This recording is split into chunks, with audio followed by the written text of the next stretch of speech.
tus brazos para conquistar las promesas que Jesús nos da. Solo espera y tú verás el milagro que Cristo hará. Un lugar para celebrar la victoria que su sangre nos da. Solo confía y créele que familia lo encontrará. Hay un lugar para todos, de familia de Dios.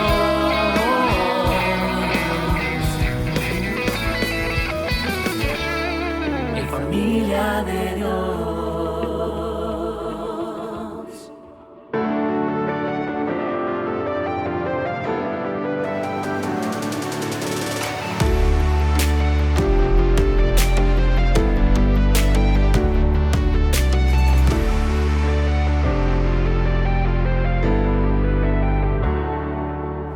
Bienvenidos a la segunda parte de la serie titulada Efesios. Durante esta serie estaremos estudiando expositivamente todo aquello que en la Biblia esté relacionado o vinculado de una manera u otra con los Efesios. Nuestro punto de partida es el libro de los Hechos, en el cual nos encontramos precisamente ahora, ya que en este libro hallamos los antecedentes, el preámbulo, la plantación y el desarrollo de la iglesia de Éfeso. Posteriormente profundizaremos en la totalidad de la carta del apóstol Pablo a los Efesios, abarcando la doctrina, la teología y la aplicación práctica de esta maravillosa carta. Y finalizaremos con el mensaje del deslumbrante Cristo glorificado a la iglesia de Éfeso en el libro del Apocalipsis. Es decir, nuestro recorrido durante esta serie titulada Efesios incluirá una sección del libro de los Hechos, la totalidad de la carta a los Efesios y una porción breve del libro del Apocalipsis. En la primera parte de esta serie les hice ver que debido a que Pablo planta la iglesia de Éfeso durante su tercer viaje misionero, es importante que iniciemos nuestro estudio comprendiendo en alguna medida cómo fue el desenlace del segundo viaje misionero. En efecto, los primeros estudios de esta serie están enfocados en los antecedentes y el preámbulo, es decir, en lo acontecido antes de que todo iniciara en Éfeso. Es trascendental explorar cuáles fueron las vivencias del apóstol Pablo en el final de su segundo viaje misionero para que podamos entender mejor el inicio del tercer viaje misionero en el que Pablo, junto a otros creyentes, plantan la iglesia en Éfeso. Buscando explicarme de la mejor manera posible, he usado un neologismo del ámbito literario, teatral y cinematográfico, el cual es el término precuela. En efecto, estamos en la precuela de la plantación de la iglesia de Éfeso. Dicha precuela nos ha ubicado en el desenlace del segundo viaje misionero en la ciudad de Corinto en el año 51 después de Cristo. En Corinto, Pablo tuvo que enfrentar una mezcolanza de todo tipo. Esta era una ciudad con una población y culturas diversas, gente orgullosa, intelectual, ocupada, altiva, materialista, idólatra e inmensamente inmoral. Cualquier parecido con la realidad actual no es mera coincidencia. Iniciaré haciendo una breve recapitulación de lo que vimos la semana anterior. El ministerio de Pablo en Corinto puede dividirse a grandes rasgos en la etapa de tiempo parcial y en la etapa de tiempo completo. En la etapa del ministerio de tiempo parcial, Pablo predicaba en la sinagoga los días de reposo y el resto del tiempo se dedicaba a la confección de tiendas de campaña o toldos y diferentes artículos de cuero que posteriormente vendía en el mercado. Fue en parte por este motivo que Pablo conoció a una pareja de esposos llamados Priscila y Aquila. Ellos habían huido de Roma y eran artesanos talabarteros, al igual que el apóstol. Veremos más adelante en esta serie que Priscila y Aquila serán claves en la posterior plantación de la iglesia de Éfeso. Noten que fue a través de una necesidad básica como generar recursos para poder comer que Dios llenó otra necesidad aún más profunda en el apóstol Pablo, dándole un recurso humano muy valioso. Cuando el apóstol estaba completamente solo en Corinto, el Señor le dio amigos sinceros y compañeros fieles en el ministerio, Priscila y Aquila. Finalmente, cuando los refuerzos ministeriales, Timoteo y Silas, arribaron a Corinto procedentes de Macedonia, Pablo empezó la siguiente etapa. Me refiero a la etapa del ministerio de tiempo completo. Con el respaldo de sus amigos y compañeros, el apóstol Pablo pudo dedicarse enteramente a la predicación del Evangelio de Jesucristo. Fue debido a que Pablo se dedicó por entero al ministerio que se incrementaron exponencialmente la oposición, el odio y la persecución de los judíos contra el apóstol en Corinto. Pablo decidió entonces enfocarse mayormente en los gentiles, es decir, en los no judíos o paganos.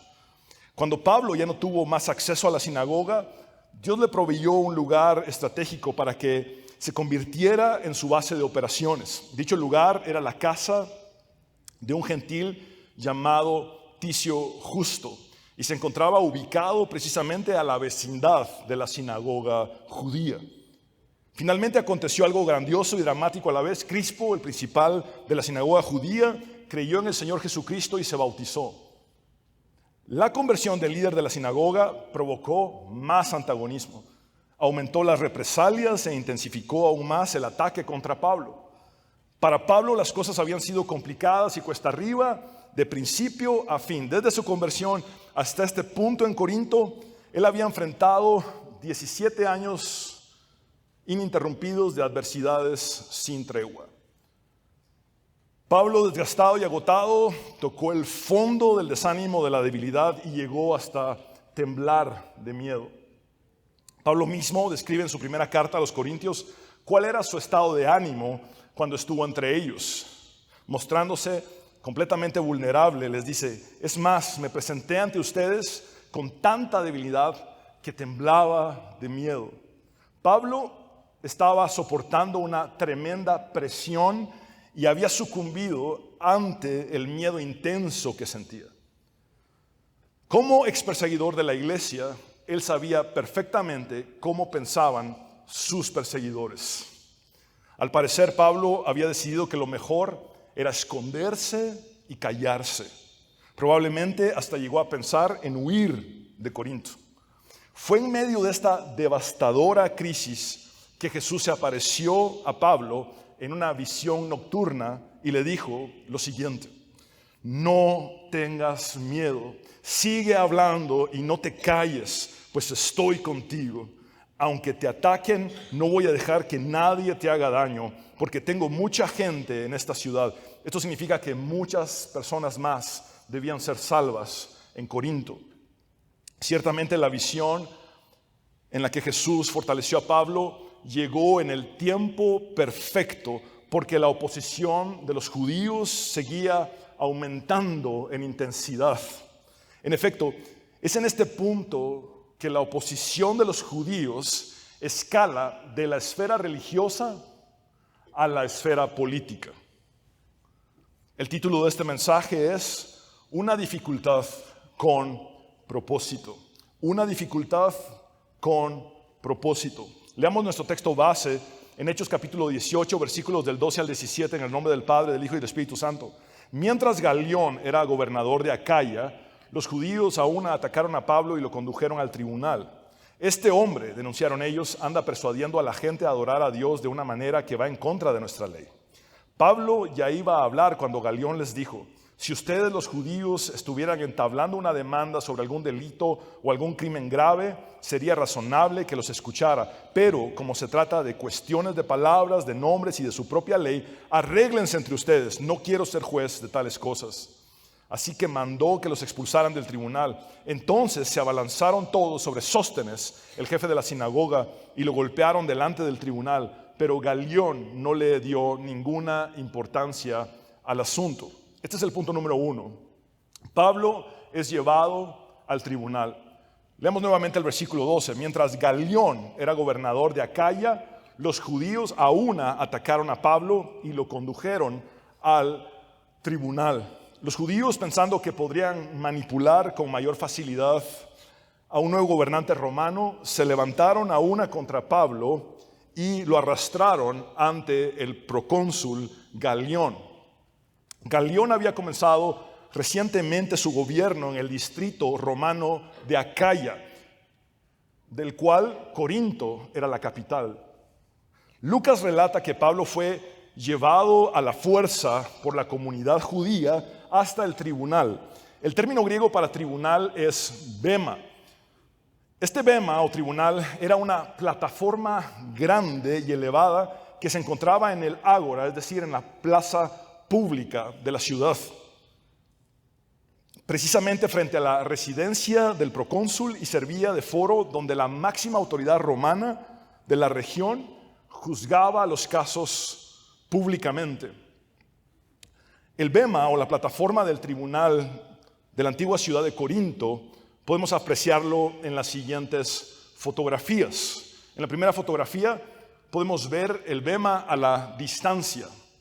En la segunda foto podemos ver más de cerca esta plataforma que servía como un tribunal público. Esta tercera fotografía puede ampliar nuestra comprensión de cómo era aquel lugar en Corinto en el que Pablo fue acusado públicamente. Ciertamente esas montañas habrían sido también las que Pablo vio cuando estaba siendo acusado. Pablo ahora enfrenta oposición legal al más alto nivel de la región. Un dato interesante para aquellos de ustedes que saben algo de filosofía es que este procónsul romano llamado Galión era el hermano mayor de Séneca, este filósofo estoico que fue también tutor del joven Nerón. Séneca habla de su hermano Galión en su libro titulado Cuestiones Naturales, elogiando sus grandes cualidades humanas y describiéndolo como un hombre universalmente amado.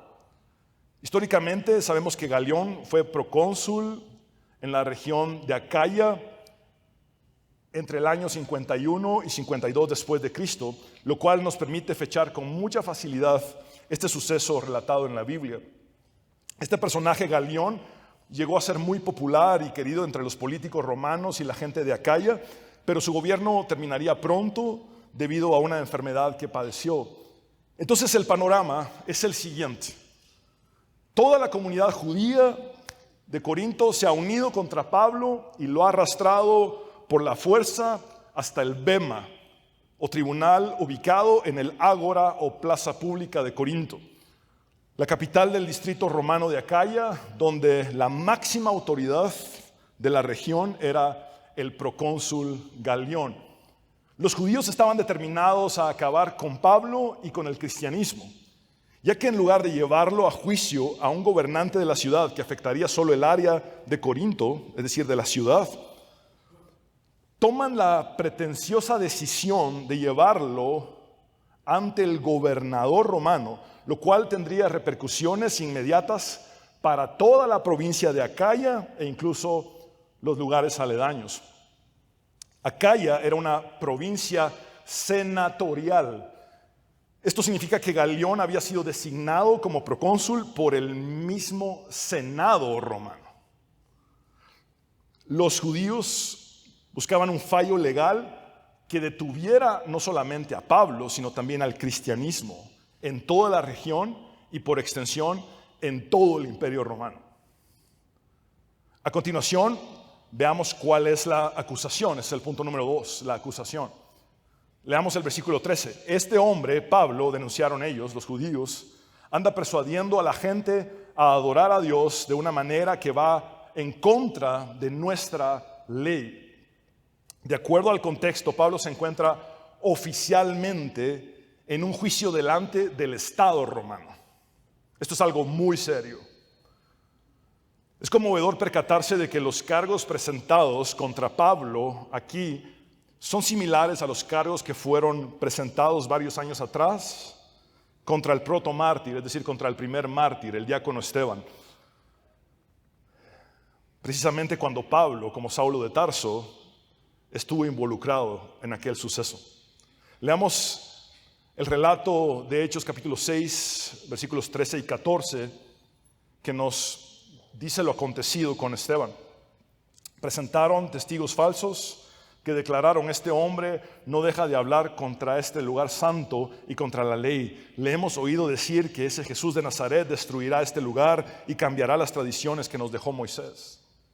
Ahora en Corinto, Pablo, siendo ex perseguidor de la iglesia, recibe en su contra cargos muy parecidos a los que él solía imputar a los cristianos que persiguió anteriormente. Pablo pasó de ser acusador a ser acusado por la causa de Cristo. La pregunta que surge respecto a la acusación que Pablo recibe en Corinto es: ¿a qué ley se refieren los judíos exactamente? ¿Cuál era la ley que según ellos Pablo estaba contraviniendo? ¿La ley judía o la ley romana? Si fuera solamente la ley judía, no era un asunto necesariamente que tenía que ser tratado ante un tribunal romano. Al parecer, esta es una doble acusación. Los judíos habrían acusado a Pablo de actuar tanto en contra de la ley judía como de la ley romana. Ciertamente los cargos presentados contra Pablo inician desde la ley judía y desembocan en la ley romana. A grandes rasgos, en el imperio romano del mundo mediterráneo del primer siglo, encontramos dos categorías de religiones. Siendo estas en latín, recordemos que el latín era el idioma oficial del imperio romano, entonces estas dos categorías en latín eran estas: la religio licita y la religio illicita. Voy a traducirlo. La religio licita o religión lícita y la religio illicita o religión ilícita. Es decir, había religiones legales y religiones ilegales en el imperio romano. El judaísmo era considerado por el imperio como una religio lícita, es decir, como una religión lícita o legal. Era por ese motivo que los judíos contaban con una protección política especial que les permitía estar exentos de adorar a otros dioses y de rendir culto al emperador. Por consiguiente, podían como monoteístas adorar solamente a Yahvé con el aval del imperio. Al parecer, el objetivo de los judíos era comprobar, según ellos, que el cristianismo, al ir en contra de la ley judía, era una religio illicita, es decir, una religión ilícita o ilegal en el imperio romano. En sus inicios, el cristianismo era visto por los romanos como una secta del judaísmo, es decir, como una extensión o una variante del judaísmo. Como resultado de esto, la acreditación como religio lícita o religión lícita, de la cual gozaba el judaísmo, se extendía automáticamente al cristianismo. Con el paso de los años, el panorama cambiaría para el cristianismo. Más adelante, una década después, los cristianos serían perseguidos durante el gobierno de Nerón. Curiosamente, el hermano de Galión habría sido el tutor de Nerón en su juventud. Era un mundo pequeño antes y lo sigue siendo ahora. Lo siguiente que vemos en el relato es el intento innecesario de defensa. Es el punto número 3, el intento innecesario de defensa. Leamos el versículo 13. Pablo ya iba a hablar cuando Galión les dijo, y quisiera dejar esto en suspenso. Básicamente, en el momento que se espera que Pablo presente su defensa e intenta empezar a hablar, es interrumpido inmediatamente por el procónsul Galión. Anteriormente, cuando Pablo había sido llevado ante otros agentes e instancias de la justicia y la sociedad, no le había ido nada bien. Dicho en buen chapín, siempre le había ido de la patada. En cualquier acusación pública le iba pésimamente mal. Por consiguiente, los lectores del libro de los Hechos estamos condicionados o predispuestos a esperar el mismo patrón, el cual es que ante una nueva acusación pública, y especialmente al más alto nivel político de la región, a Pablo le vaya mal también en esta ocasión. Sin embargo, estamos por contemplar un giro inesperado en la historia. Quiero hacerles un breve recuento de las acusaciones públicas que Pablo ha recibido hasta el momento durante su segundo viaje misionero. Vamos al inicio del segundo viaje misionero y hagamos un recorrido desde los comienzos de dicho viaje hasta el punto donde nos encontramos. Todo esto tiene que ver con acusaciones públicas hechas ya sea por no judíos y por judíos. A Pablo le llovía de todas partes. En Filipos, Pablo había sido acusado por los gentiles, es decir, por los no judíos o paganos, de perturbar la ciudad, fomentando costumbres ilegales para los romanos. Allí fue sentenciado a ser golpeado y encarcelado. Y luego tuvo que salir abruptamente de la ciudad. En Tesalónica, Pablo y los demás cristianos fueron acusados por los judíos de trastornar el mundo y actuar en contra de los decretos del César, ya que ellos proclamaban la existencia de otro rey llamado Jesús. Una turba buscó a Pablo y a Silas en casa de Jasón, pero no los encontraron, así que se llevaron detenido a Jasón y Pablo fue obligado a abandonar Tesalónica. En Atenas, los gentiles o no judíos acusaron públicamente a Pablo de predicar deidades foráneas o extranjeras. El desenlace fue que Pablo fue ridiculizado cruelmente en público, especialmente por los filósofos epicúreos y estoicos. Ahora en Corinto es la primera vez que Pablo es llevado ante un gobernante romano y a una instancia legal de esta magnitud. El patrón de descalabros que Pablo ha sufrido en todas las acusaciones públicas que ha recibido hasta el momento en el segundo viaje misionero nos lleva como lectores a inferir que ahora viene el peor de los descalabros.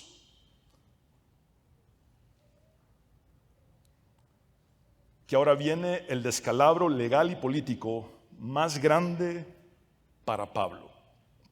Sin embargo, en cumplimiento de la promesa de Jesús en la visión de que Pablo no sufriría ningún mal en Corinto, Galión interrumpe a Pablo, evitando que éste pueda defenderse, para volcar el juicio completamente a su favor. A tal grado que el apóstol ni siquiera necesita defenderse para que el veredicto lo favorezca. La sabiduría divina nos dice en Proverbios 21:1 que en las manos del Señor el corazón del rey es como un río, sigue el curso que el Señor le ha trazado. Dios inclinó el corazón del procónsul Galión a emitir un veredicto favorable para Pablo y el cristianismo. Quiero enfatizar el hecho de que un patrón contrario y negativo que Pablo sufrió anteriormente en las denuncias públicas que recibió es roto en esta ocasión. Lo que Jesús le prometió a Pablo en la visión al decirle, no tengas miedo, sigue hablando y no te calles, pues estoy contigo. Aunque te ataquen, no voy a dejar que nadie te haga daño, porque tengo mucha gente en esta ciudad, se cumple por completo.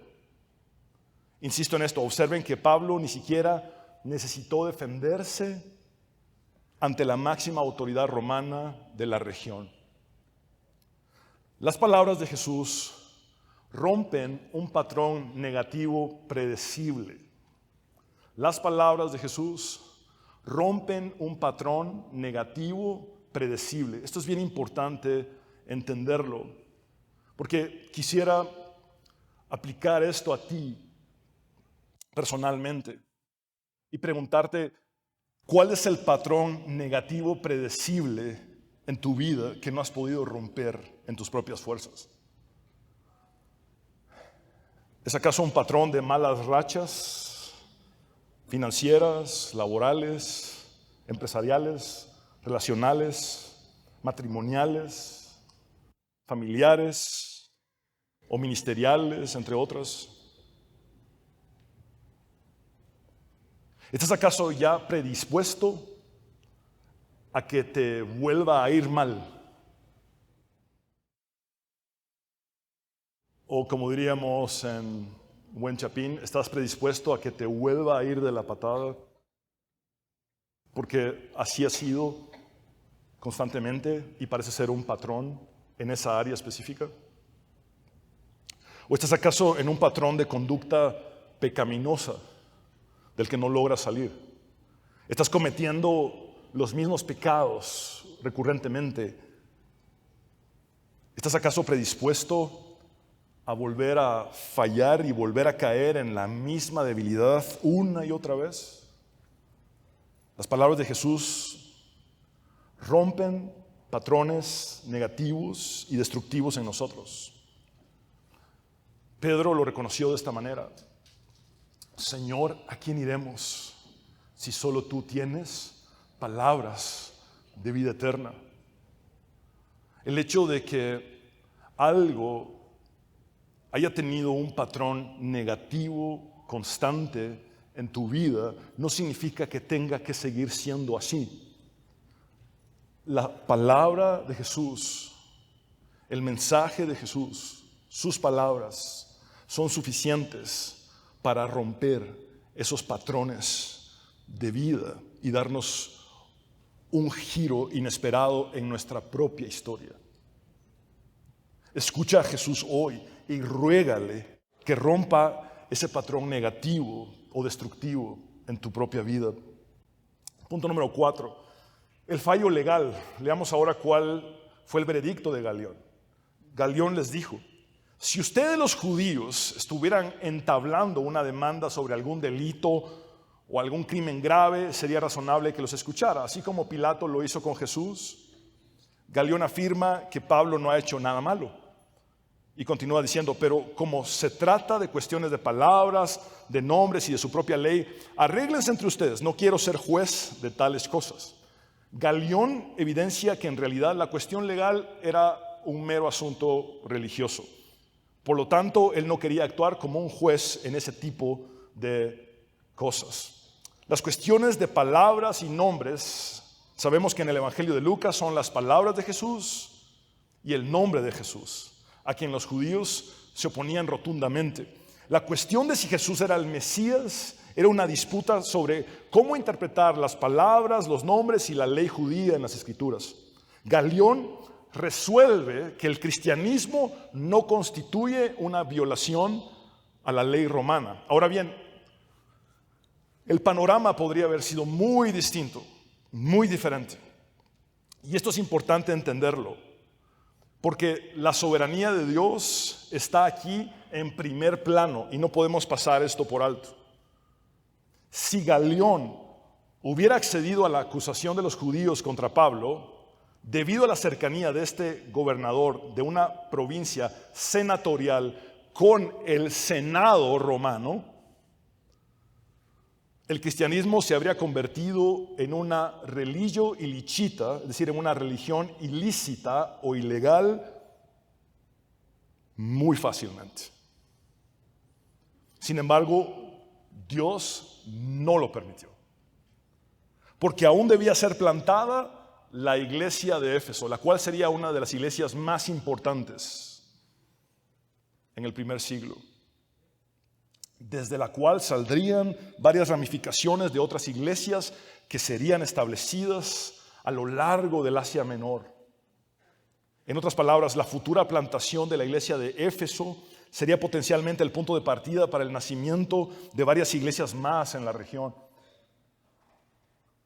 Por lo tanto, de acuerdo con la soberanía de Dios, el caso fue sobreseído, lo cual sienta un precedente y deja el camino libre para que Pablo pudiera continuar con vistas a un tercer viaje misionero en el que plantaría y consolidaría la iglesia de Éfeso.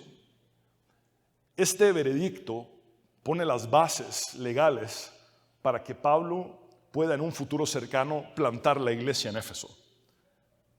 Aquí está la soberanía de Dios. Una de las lecciones que podemos aprender de esto es la siguiente. Cuando los cristianos enfrentamos problemas e incluso peligros, Dios puede respaldarnos y apoyarnos desde los lugares más inverosímiles o por medio de las personas más inverosímiles. En el caso de Pablo, recibió en aquel momento el aparente apoyo del Imperio Romano y de un procónsul pagano.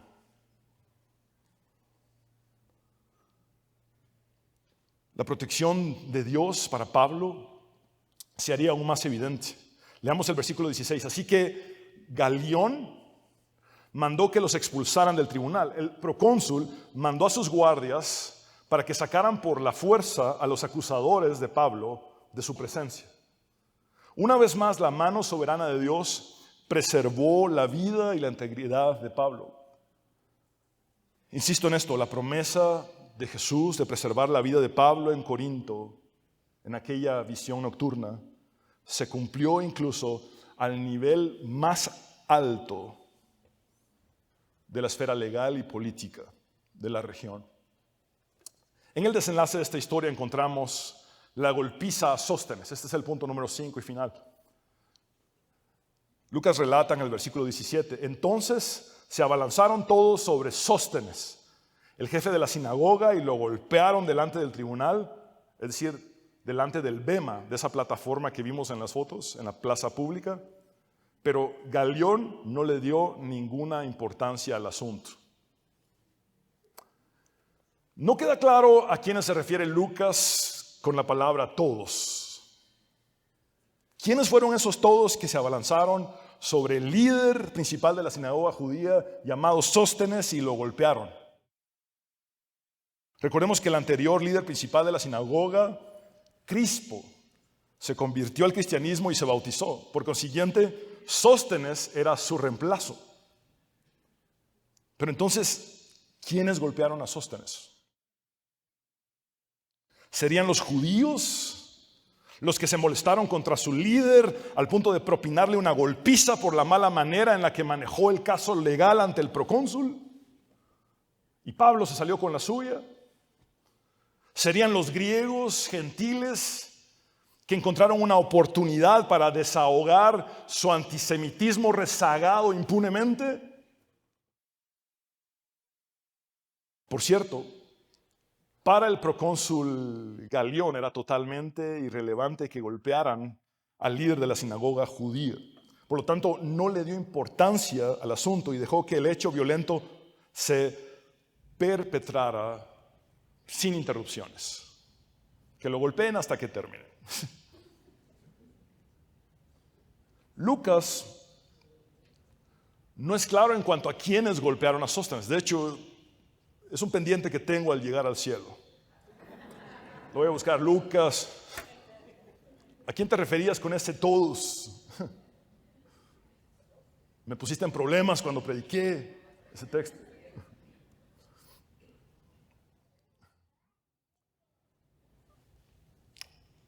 Por lo pronto puedo concluir que Lucas no es claro en cuanto a quiénes golpearon a Sóstenes, ya que su énfasis parece estar en evidenciar lo que podría haberle pasado a Pablo. Es decir, Lucas hace este juego. En lugar de a Pablo, terminaron golpeando a Sóstenes. El apóstol fue librado debido a que Jesús le había prometido en la visión que nadie le haría ningún daño en Corinto. No es difícil imaginar a Pablo viendo a la distancia, en aquella plaza pública, la golpiza que le dieron a Sóstenes y pensando lo siguiente: ese que está en el suelo recibiendo golpes, normalmente soy yo, pero ahora le tocó a Sóstenes. Porque mi Señor me prometió que nadie me podría hacer daño en Corinto. Creemos que Sóstenes fue otro líder de la sinagoga judía de Corinto que se convirtió al cristianismo. Vean esa secuencia. Se convierte Crispo, también líder de la sinagoga judía, y y luego se convierte Sóstenes. Creemos esto por lo que Pablo dice al abrir su primera carta a los Corintios. Pablo, llamado por la voluntad de Dios a ser apóstol de Cristo Jesús, y nuestro hermano Sóstenes a la iglesia de Dios que está en Corinto. ¿Sería este el mismo Sóstenes? Es muy probable que sí, porque no era un nombre común en aquel contexto. Si fueron los judíos los que golpearon a Sóstenes, no es nada difícil pensar que Sóstenes haya dicho: yo no me quedo con estos judíos, yo me voy a hacer cristiano si ya me agarraron a palos allí. Y Sóstenes entonces llega a convertirse en un coautor de la primera carta a los Corintios con el apóstol Pablo. La decisión de Galión de no juzgar las acusaciones judías contra Pablo puede tomarse como el primer reconocimiento oficial por parte de un gobernador romano de que el cristianismo no es un crimen. Sin embargo, el mérito es de Dios, no de Galión. Y quiero recalcar esto firmemente. El mérito es de Dios y no de Galión. Resaltar esto es bien importante, principalmente cuando hay una tendencia enorme a la idolatría. Y algunos dirían: oh San Galión, procónsul romano, que salvaste a nuestro apóstol Pablo.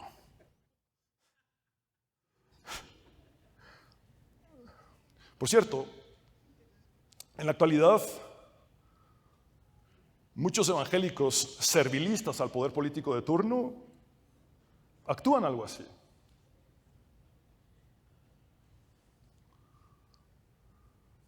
Dios no permitirá que su iglesia y su obra sean controladas por el gobierno o la política. Dios no permitirá que su iglesia y su obra sean controladas por el gobierno o la política. La iglesia creciente y pujante y a la vez perseguida de China es el mejor ejemplo de nuestros días. ¿Saben qué produce la iglesia de China?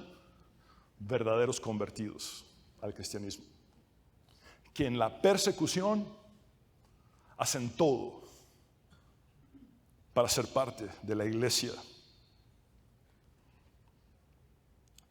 Aquí en el contexto nuestro, el mensaje suele ser: ven a Jesús y todos tus problemas van a ser resueltos. Ven a Jesús y serás posicionado en un rompimiento para ser de influencia y prosperar. Ven a Jesús y hazte rico. Claro, hasta el diablo quiere aceptar a Cristo así. Un montón de gente, un montón de falsos convertidos ahí.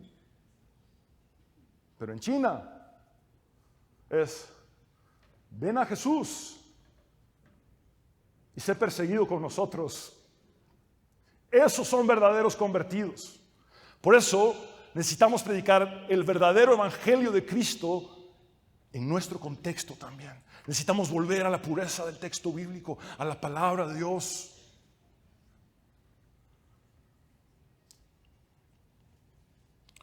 Los cristianos debemos buscar el bienestar del Estado, ser buenos ciudadanos, pagar nuestros impuestos y orar, aunque nos cueste, por las autoridades y por todos los que están en eminencia. Sin embargo, nunca debemos idealizar que existirá una verdadera sinergia entre el poder espiritual que el Espíritu Santo ha puesto en nosotros y el poder político de un mundo caído que está bajo el maligno. Se lo repito. Nunca, nunca, nunca debemos idealizar que existirá una sinergia verdadera entre el poder espiritual que el Espíritu Santo ha puesto en nosotros y el poder político de un mundo caído que está bajo el maligno. A la luz de las Escrituras, los reinos de la tierra y la gloria de estos están cooptados por los poderes de las tinieblas. A tal grado que Satanás pudo ofrecerlos a Jesús en la tentación del desierto, diciéndole: todo esto te daré si postrado me adorares. Eso incluía el poder político de un mundo caído. La ambición por el poder político es una tentación diabólica. La ambición por el poder político es una tentación diabólica. La corrupción es una muestra clara de cuán cooptado está un gobierno humano por las fuerzas demoníacas.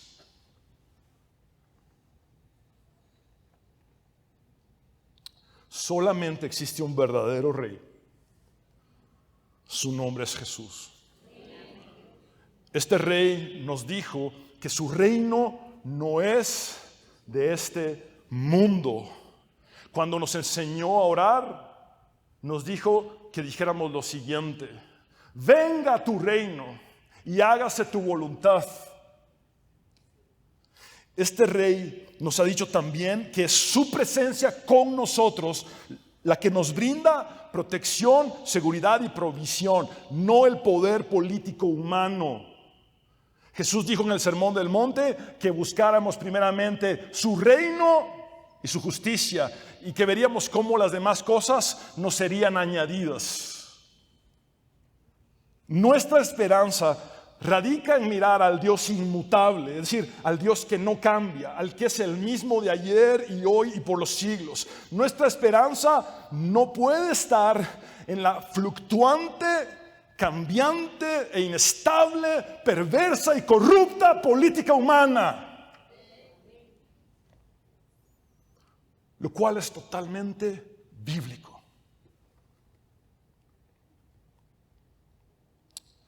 C.S. Lewis dijo acertadamente lo siguiente: creo que casi todos los crímenes que los cristianos han perpetrado unos contra otros surgen de esto, de que se confunde la religión con la política.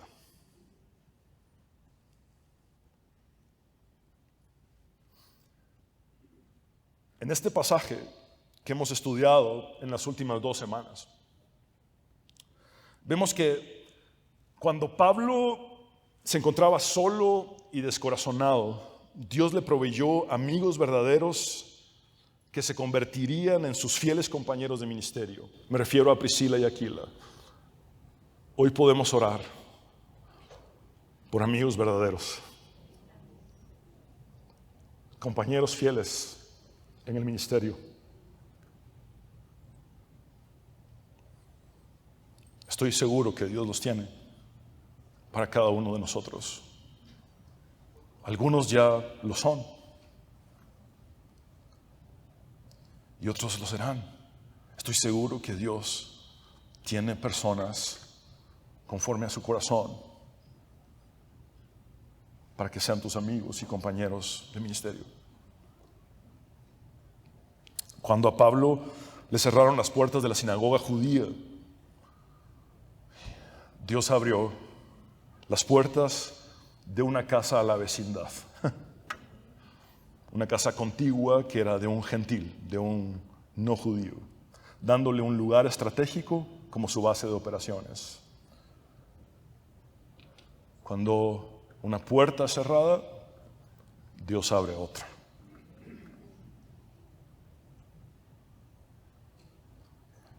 Y hoy oro por eso. Si estás en medio de un portazo,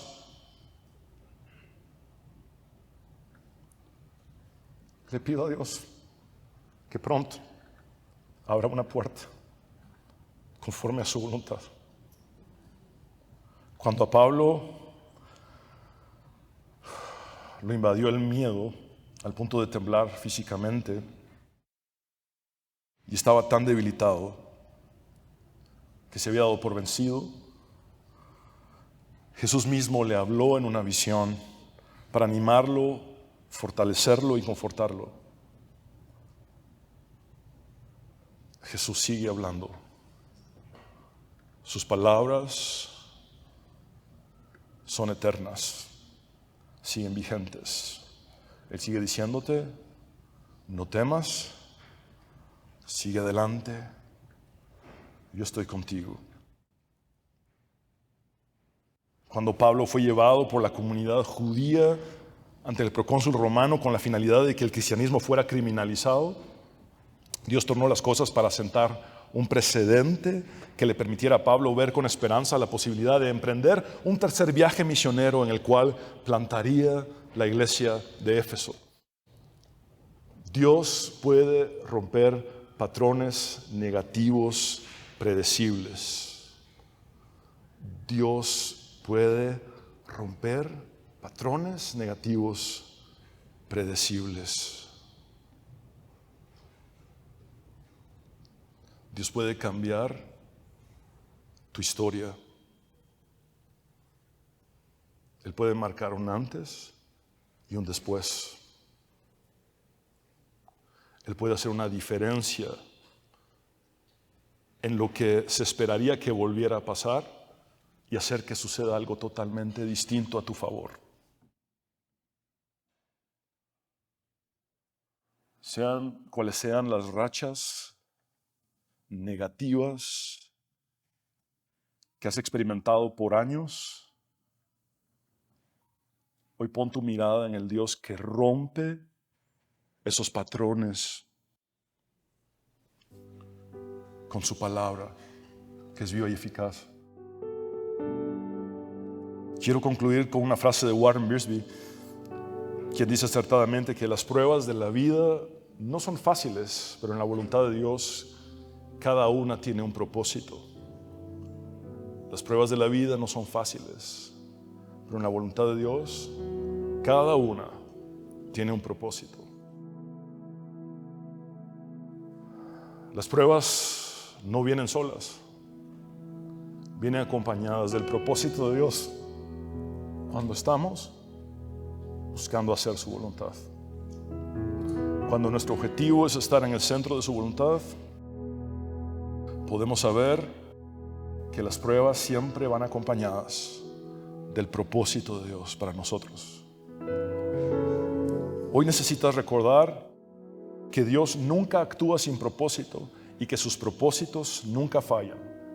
Dios nunca actúa sin propósito y sus propósitos nunca fallan. Quiero invitarte a orar. Señor, te damos gracias por hablarnos a través de esta narrativa bíblica, a través de esta historia relatada en el libro de los Hechos. Señor, hoy podemos orar desde donde nos encontremos, en el estado de ánimo que estemos. Cuando Pablo estuvo solo y descorazonado, la talabartería fue la excusa para encontrar dos de las personas más importantes de su vida, Priscila y Aquila. Señor, a veces de una necesidad básica como generar un recurso para comer, tú provees para cubrir necesidades más profundas. Pablo tenía que trabajar artículos de cuero para venderlos y comer, pero fue a través de esto que tú, Señor, le proveíste amigos verdaderos y compañeros fieles de ministerio. Yo oro por mis hermanos que estén pasando por soledad. Oro por mis hermanos que sientan un vacío y tengan una pérdida de significado, y sientan, aquellos que sienten que nadie realmente los conoce, que pueden tener vidas sociales, que pueden tal vez tener gente alrededor, pero que saben que no hay relaciones significativas. Yo te ruego, Señor, que proveas amigos fieles y compañeros de ministerio. Señor, también oro por todos aquellos que estén atravesando por un portazo como el que Pablo sufrió en la sinagoga de Corinto. Señor, ¿cómo es que un portazo anuncia otra puerta que tú abrirás. No lo sé, pero solamente entiendo que tú permaneces fiel y eres bueno. Señor, así que te ruego que puedas pronto abrir una puerta conforme a tu voluntad para mis hermanos. Señor, asimismo sigo orando por aquellos que están en depresión, en un estado de ánimo, de desgaste, debilitado, inhabilitados por el miedo. Yo te ruego, Señor, que tu palabra marque toda la diferencia en su estado de ánimo. Tú sigues diciendo: no temas, yo estoy contigo. No temas, yo estoy contigo. Señor, saca del fondo la depresión. Saca a mi hermano, a mi hermana de los ataques de pánico. Dales descanso verdadero, Señor. Que tu shalom, que tu paz los inunde. Que la paz que sobrepasa todo entendimiento sea su realidad, sea su verdad. Señor, gracias por mostrarnos que tu soberanía no está a la merced de la política humana, que tú eres el verdadero Rey de reyes y el Señor de señores. Gracias, Señor, porque nunca el mérito ha sido de ningún político, sino solamente tú eres digno de toda gloria. Galión solo fue un simple instrumento en aquel momento de la historia, pero tú eres el Dios verdadero. Tú eres el único que realmente gobiernas. Por eso nuestra confianza, Señor, no está puesta en gobiernos fluctuantes, inestables, corruptos,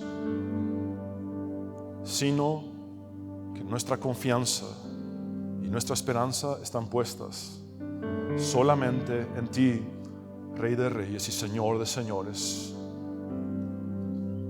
Venga a nosotros tu reino y hágase tu voluntad. Tu palabra nos enseña que más allá de ser ciudadanos de nuestra nación, somos conciudadanos de los santos y miembros de la familia de Dios. Gracias por darnos una identidad que nos convierte en peregrinos y extranjeros en este mundo caído. Que jamás caigamos en la trampa de pensar que puede existir una verdadera sinergia entre la luz y las tinieblas. Que jamás caigamos en la trampa de pensar que puede haber una verdadera sinergia entre el poder del Espíritu Santo que mora en nosotros y el poder político de un mundo caído. Estamos aquí para cumplir con la misión de Dios. Estamos aquí para ir por todo el mundo y predicar el Evangelio a toda criatura. Y un día toda lengua confesará y toda rodilla se doblará.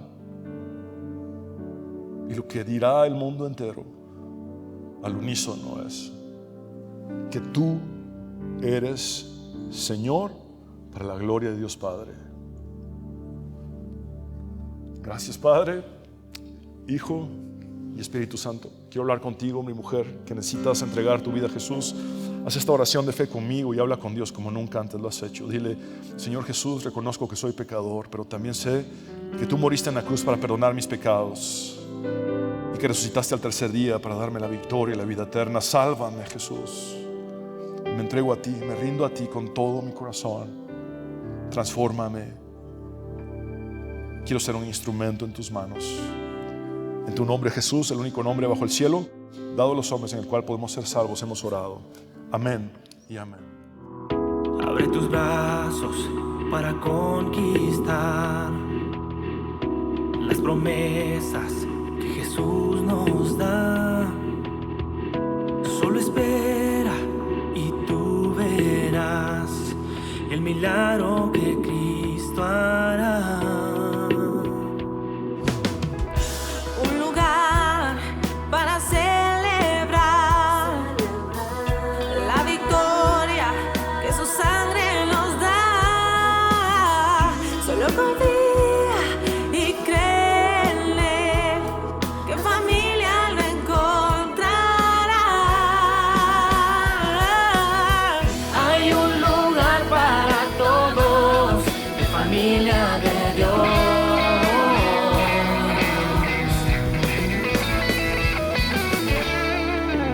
familia de Dios.